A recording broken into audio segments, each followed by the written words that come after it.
ಗದಗ ಜಿಲ್ಲಾ ಗಜೇಂದ್ರಗಡ ತಾಲೂಕಿನ ನರೇಗಲ್ ಹೋಬಳಿಯಲ್ಲಿ ಶನಿವಾರದಂದು ಅಸಂಖ್ಯಾತ ಸಾರ್ವಜನಿಕರು ಹಿಂದೂ ಮಹಾಸಮ್ಮೇಳನವನ್ನ ಅತಿ ವಿಜೃಂಭಣೆಯಿಂದ ಆಚರಣೆ ಮಾಡಿದ್ದಾರೆ.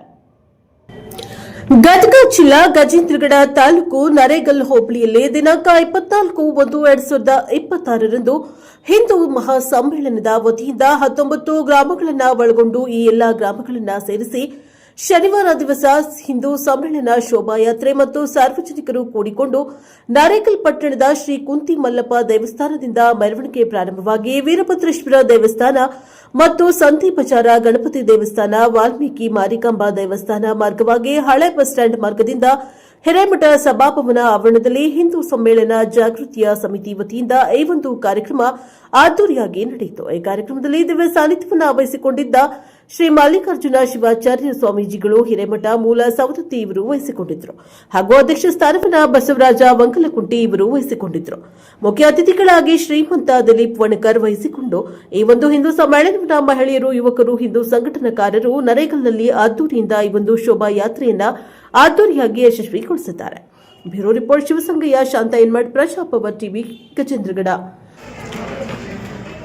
ಬಸವಾದಿ ಶಿವಶರಣರನ್ನ ಮನದಲ್ಲಿ ಸ್ಮರಣೆ ಮಾಡಿಕೊಳ್ತಾ ಫ್ರೆಂಡ್ಸ್ ಸೇವಕ ಸಂಘದವರು ಹಮ್ಮಿಕೊಂಡಿರುವ ಹಿಂದೂ ಸಮ್ಮೇಳನ ಧರ್ಮ ಜಾಗರಣ ಪ್ರಾಂತ ಕಾರ್ಯಕಾರಿಣಿ ಸದಸ್ಯರಾದ ರಾಷ್ಟ್ರೀಯ ಸ್ವಯಂ ಸೇವಕ ಸಂಘದ ಸನ್ಮಾನ ಶ್ರೀ ದಿಲೀಪ್ ವಣ್ಣೆಕರ್ ಅವರೇ, ನರೇಗಲ್ ಮಹಾನಗರದಲ್ಲಿ ನಡೆದಿರುವ ಹಿಂದೂ ಸಮ್ಮೇಳನದ ವಿಶೇಷ ಕಾರ್ಯಕ್ರಮದಲ್ಲಿ ನೀವೆಲ್ಲ ಪಾಲ್ಗೊಂಡಿದ್ದಾರೆ. ಬಹುಶಃ ಈ ಕಾರ್ಯಕ್ರಮ ನೀವೆಲ್ಲ ನೋಡಿರ್ಬೋದು, ಟಿವಿ, ಪೇಪರ್, ಸುದ್ದಿ ಮಾಧ್ಯಮಗಳಲ್ಲಿ. ಇಡೀ ದೇಶಾದ್ಯಂತ ಈ ಒಂದು ಕಾರ್ಯಕ್ರಮ ಹಮ್ಮಿಕೊಳ್ಳಲಾಗಿದೆ. ಆಚರಣೆಯನ್ನ ಕೊಂಡು ಇಡೀ ದೇಶವ್ಯಾಪಿ ಕಾರ್ಯಕ್ರಮವನ್ನ ಇವತ್ತು ಆಯೋಜನೆ ಮಾಡಿ ಅದರಂತೆ ಬಹಳ ಸುಂದರವಾಗಿ ಕಾರ್ಯಕ್ರಮಗಳನ್ನು ಇವತ್ತ ಯಾರು ನಡೆಸಿಕೊಂಡು ಬರ್ತಾ ಇದ್ದಾರೆ, ರಾಷ್ಟ್ರೀಯ ಸ್ವಯಂ ಸೇವಕ ಸಂಘದವರು ಇವತ್ತು ಮಾಡ್ಕೊಂಡು ಬರ್ತಾ ಇದ್ದಾರೆ. ಇವೆಲ್ಲ ದಿಲೀಪ್ ವಣ್ಣೆಕರ್ ಅವರ ಮಾತುಗಳನ್ನ ಆಲಿಸಿದೆ. ಇವತ್ತ ಪ್ರಸ್ತುತ ಸಂದರ್ಭದೊಳಗ ನಾವೇನಂತ ನಿಮಗೆಲ್ಲರಿಗೂ ತಿಳಿಪಡಿಸಿದ ಮೊದಲ ಒಂದು ಕಾಲಘಟ್ಟದೊಳಗ ಭಾರತೀಯರಾಗಿರುವಂತವ್ರು ನಾವೆಲ್ಲ ಹಿಂಗಿದ್ವಿ, ಈಗ ನಾವೆಲ್ಲ ಹೆಂಗ್ ಬದುಕ್ತಾ ಇದ್ದೇವೆ ಅನ್ನೋದನ್ನ ವಿಚಾರ ಮಾಡಬೇಕು. ಹಿಂದೂ ಧರ್ಮ ಅನ್ನೋದು ಅನೇಕತೆಯಲ್ಲಿ ಏಕತೆಯನ್ನ ಕಂಡ ಧರ್ಮ ಇದೆ. ಇದರ ಮೂಲ ಗ್ರಂಥಗಳನ್ನ, ಆಚಾರ ವಿಚಾರಗಳನ್ನ ನಾವು ಎಲ್ಲಿ ಕಾಣ್ತೇವೆ ಅಂದ್ರೆ ವೇದ, ಉಪನಿಷತ್ತು, ಸ್ಮೃತಿ ಇವೇನು ಬರ್ತಾವ, ಪುರಾಣಗಳು, ಇವುಗಳಲ್ಲಿ ನಾವು ಕಂಡುಕೊಂಡು ಬರ್ತೇವೆ. ಯಾರು ಬಯಸ್ತಾರೋ ಅವರಿಗೆಲ್ಲ ನಾವು ಹಿಂದೂ ಅಂತ ನಾವು ಕರ್ಕೊಂಡು ಬರ್ತೇವೆ. ನೀವೆಲ್ಲ ದೇಶದ ಇತಿಹಾಸವನ್ನು ತೆಗೆದು ನೋಡಿದ್ರೆ ನಮ್ಮ ದೇಶದ ರಾಜ ಮಹಾರಾಜರು ತಮ್ಮನ್ನೇ ಬಡದಾಕೊಂಡಾರ. ಆದ್ರೆ ಬೇರೆ ದೇಶಗಳ ಮೇಲೆ ಆಕ್ರಮಣ ಮಾಡಲಿಕ್ಕೆ ಹೋಗಿಲ್ಲ, ತೊಂದರೆಯನ್ನ ಕೊಡ್ಲಿಕ್ಕೆ ಹೋಗಿಲ್ಲ. ಹಂಗ ತಿಳ್ಕೊಂಡು ಇಲ್ಲಿಯೋ ದುರ್ಬಲ ಅಂತಲ್ಲ, ತಮ್ಮನ್ನ ತಾವು ರಕ್ಷಣೆ ಮಾಡಿಕೊಂಡಿದ್ದಾರೆ. ಯಾರೇ ಬಂದರೂ ಕೂಡ ಸಮರ್ಥ ರೀತಿಯಲ್ಲಿ ಎದುರಿಸಿರುವ ಉದಾಹರಣೆಗಳನ್ನು ಕೂಡ ನಮ್ಮ ದೇಶದ ಒಳಗೆ ನಾವು ಕಂಡುಕೊಂಡು ಬರ್ತೇವೆ. ಮಧ್ಯ ವಿದ್ಯಾ ಹಿಮಾಲಯೋಹೋ ಅಂತೇಳಿ ಒಂದು ಮಾತು ಬರ್ತದೆ. ಅಂದ್ರ ವಿಂಧ್ಯ ಪರ್ವತ, ಹಿಮಾಲಯ ಪರ್ವತದ ಮಧ್ಯದ ಭೂಪ್ರದೇಶ ಏನದಲ್ಲ, ಅಖಂಡ ಭಾರತ ಭೂಪ್ರದೇಶವನ್ನ ಪುಣ್ಯಭೂಮಿ ಅಂತ ಕರ್ಕೊಂಡು ಬರ್ತಾರೆ. ಈ ದೇಶದ ಜನರ ವಿಶೇಷತೆ ಏನು ಅಂದ್ರೆ ನಾವು ಭೌತಿಕ ಸಂಪತ್ತಿಗೆ ಮಹತ್ವವನ್ನು ಕೊಟ್ಟವರಲ್ಲ, ಆಧ್ಯಾತ್ಮದ ಸಂಪತ್ತಿಗೆ ಮಹತ್ವವನ್ನು ಕೊಟ್ಟವರು. ಪ್ರಭಾವ ನಮ್ಮ ಮೇಲೆ ಹಾಕೊಂಡು ಬಂದದ. ಇವತ್ತು ನೀವೆಲ್ಲ ನಮ್ಮ ಸಂಸ್ಕೃತಿ ಸಂಸ್ಕಾರಗಳಲ್ಲಿ ಒಂದು ಪದ್ಧತಿ ಬರ್ತದೆ, ನೀವೆಲ್ಲ ಕೇಳಿರ್ಬೋದು. ಈಗೀಗ ಎಲ್ಲ ಕಡೆ ಅಲ್ಲ, ಮಕ್ಕಳಿಗೆ ಉಡ್ದಟ್ಟಿ ಅಂತ ಮಾಡ್ತೇವೆ. ಉಡ್ದಟ್ಟಿ ಕಾರ್ಯಕ್ರಮ ಸಾಮಾನ್ಯವಾಗಿ ಹೆಣ್ಮಕ್ಳಿಗೆ ಮಾಡ್ತಾರೆ. ಹೆಣ್ಮಕ್ಳು ಒಂದು ವಯಸ್ಸಿಗೆ ಬಂದ ಮೇಲೆ ಬಹಳ ಸಂಭ್ರಮ, ಮನೆಯೊಳಗ ತಂದೆ ತಾಯಿಗೆ ಆ ಕಾರ್ಯಕ್ರಮ ಮಾಡಬೇಕಾದ ಸಂಭ್ರಮ. ಕಾರ್ಯಕ್ರಮ ಏನು?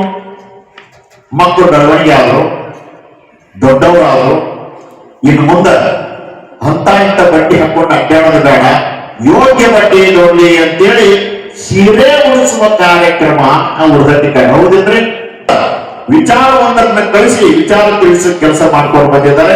ಆ ಕಾರ್ಯವನ್ನ ಇವತ್ತು ಒನ್ನೇಕರ್ ಅವರು ಬಹಳ ಅಚ್ಚುಕಟ್ಟುತನದಿಂದ ಸ್ಪಷ್ಟವಾಗಿ ಎಲ್ಲರಿಗೂ ತಿಳಿಯುವಂತೆ ಅದರ ಬಗ್ಗೆ ಅರಿವನ್ನು ಮೂಡಿಸಿಕೊಂಡಿದ್ದಾರೆ.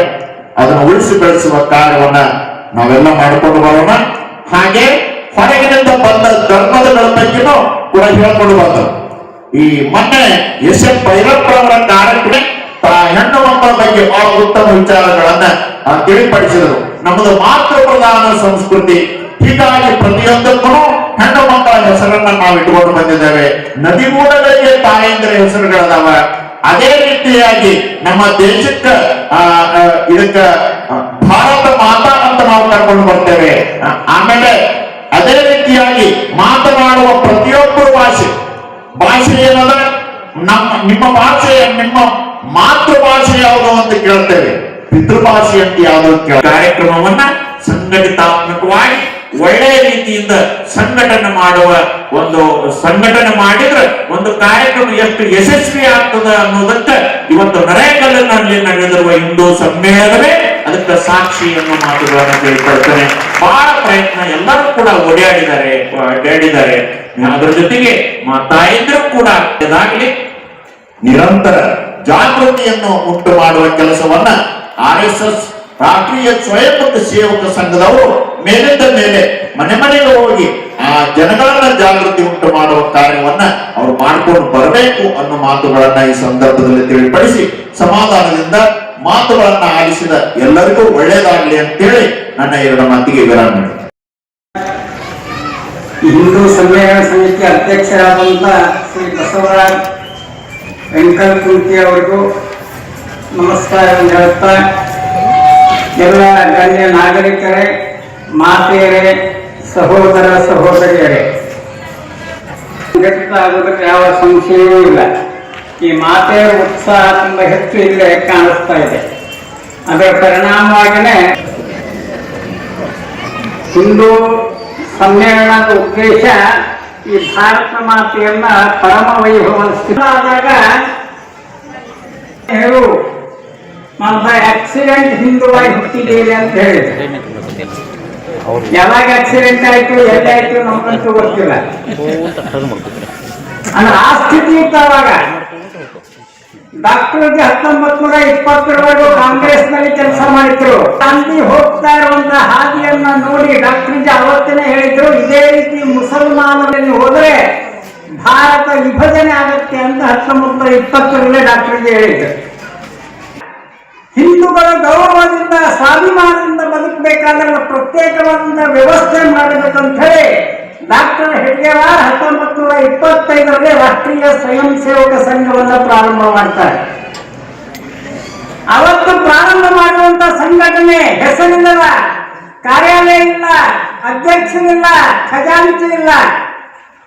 ಮನೆಯಲ್ಲೇ ಪ್ರಾರಂಭ ಆಗಿರುವಂತಹ ಸಂಘಟನೆ ಇವತ್ತು ಜಗತ್ತಿನಲ್ಲಿ ಅತ್ಯಂತ ಬಲಶಾಲಿಯಾದಂತಹ ಸಂಘಟನೆ ಆಗಿದೆ. 1980ರಲ್ಲೇ ಬಿಬಿಸಿಯ ಕ್ವಿಜ್ ಕಾರ್ಯಕ್ರಮದಲ್ಲಿ ಒಂದು ಪ್ರಶ್ನೆಯನ್ನು ಕೇಳಿದ್ರು, ಜಗತ್ತಿನ ಬಲಶಾಲಿಯಾದಂತಹ ಸಂಘಟನೆ ಯಾವುದು ಅಂತ. ಯಾರು ಉತ್ತರ ಹೇಳದೇ ಇದ್ದಾಗ ಕ್ವಿಜ್ ಮಾಸ್ಟರ್ ಹೇಳ್ತಾರೆ, ಭಾರತದ ರಾಷ್ಟ್ರೀಯ ಸ್ವಯಂ ಸೇವಕ ಸಂಘ 4 ಪಟ್ಟು ಬೆಳೆದಿದೆ. ಜಗತ್ತಿನ 40 ರಾಷ್ಟ್ರಗಳಲ್ಲಿ ಸಂಘದ ಕೆಲಸ ನಡೀತಾ ಇದೆ.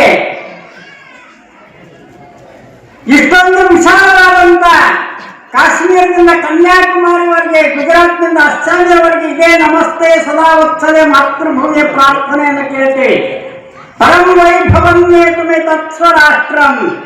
ಈ ಭಾರತವನ್ನ ಪರಮ ವೈಭವಶಾಲಿ ಮಾಡುವಂತದ್ದೇ ಸ್ವಯಂ ಸೇವಕನ ಗುರಿಯಾಗಿದೆ.